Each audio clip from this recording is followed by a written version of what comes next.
Very quickly, we'll go into a series that we have titled Sermon on the Mount. And then these are teachings that we are doing in order to establish us in the character of Christ.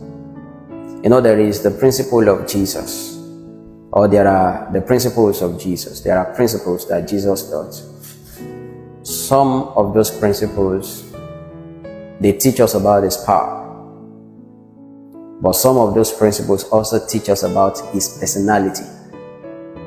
Many a time we covet the powers of Jesus, and we don't want to have anything to do with His personality, with His traits, with His idiosyncrasies, with His ideals.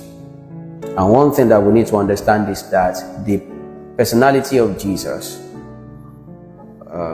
was the fountain of the powers that Jesus exhibited.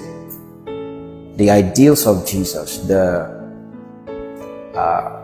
principles that He lived by, the code of conduct that Jesus lived by, those things were the secrets behind the powers of Jesus.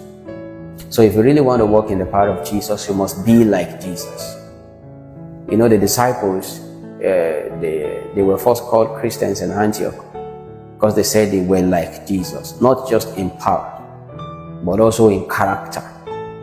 So some of the things that Jesus taught in the Sermon on the Mount, they were things that He embodied character-wise, and they were things that He wants us also to embody in terms of a character.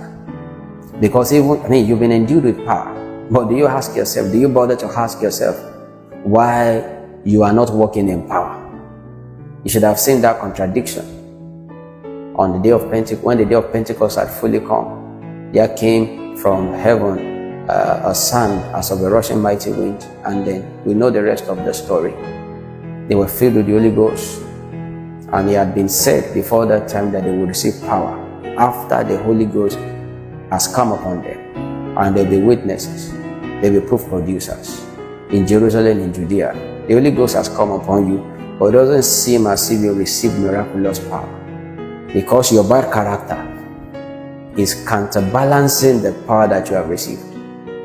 A lot of us have characters that are unlike the characters of Jesus. Those are the things that are sabotaging the expression of the power of Jesus that is on the inside of us.